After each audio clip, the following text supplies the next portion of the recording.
People of Osiputi. My name's Neve Ashton. I am an organising member, a member of the organising committee for Otago Students for Justice in Palestine.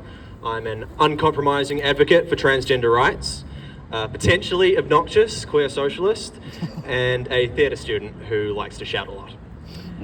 I'm up here speaking today courtesy of the wonderful Dr. Mai Tamimi, who to me is something of a local hero, along with her amazing daughter Renard and all the local Palestinian community who have remained resilient and defiant despite the horror that has been unleashed upon their homeland.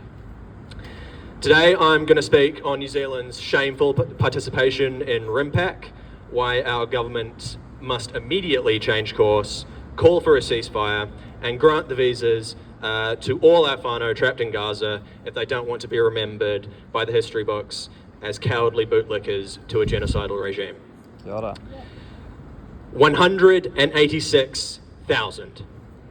This is the new revised number for the death toll in Gaza. Numbers courtesy of the Lancet. 186,000. All of Dunedin and then some wiped from existence.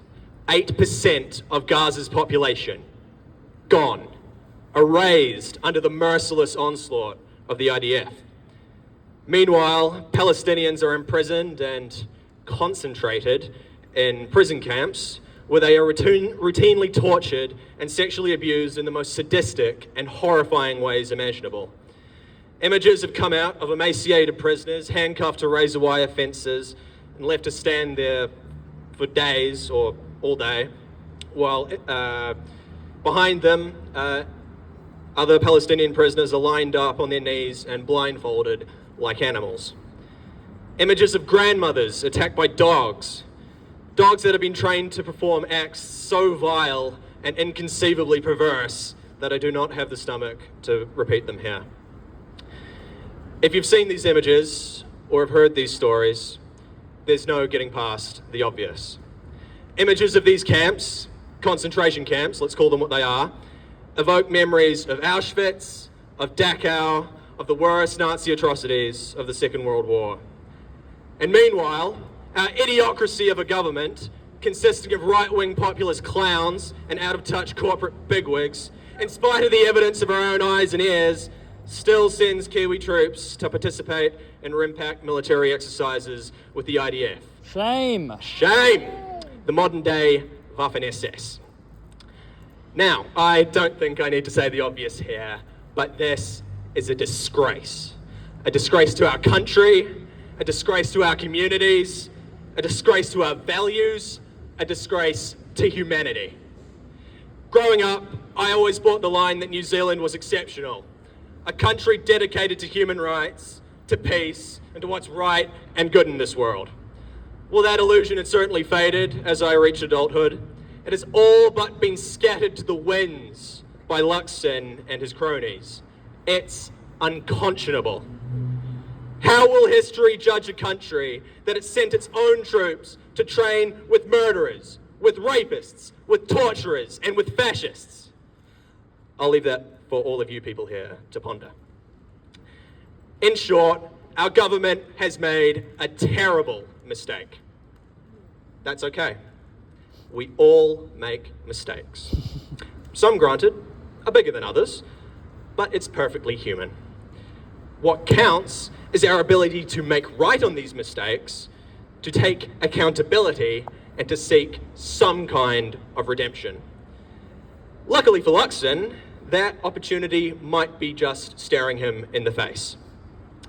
As I mentioned earlier, this government has the power to fast-track the approval of visas to family members of our Palestinian whānau besieged in Gaza, people who are starving, who are traumatized, who have lost their homes, their possessions, their loved ones, everything. The coalition has it well within its power to save these people's lives. So the government has a choice to make. Barrel on forward down the path of cooperation with fascist mass murderers, or halt New Zealand's participation in RIMPAC. Call for an immediate ceasefire and grant the visas to these poor, desperate souls trapped in the waking hell that is the siege of Gaza. to grant the visas and to do everything in their power to save as many lives as they can. Because if this government thinks it's necessary to fast-track the destruction of our beautiful nature to line their own pockets, surely they think it's necessary to use that same power to save the lives of our fellow human beings. I don't know, maybe that's wishful thinking. Because Winnie, Seymour and Luxon and all those other ego-driven buffoons like to forget that the people in Gaza are people just like us. They are not pawns on a geopolitical chessboard to be sacrificed in some great game of nation-states. They are people, and they deserve life. Kia ora. So here's a message to the Clucks and Clown Show. Do what's right. Don't do what's politically convenient for you. Don't pay attention to the whining of mean-spirited right-wing radio hosts.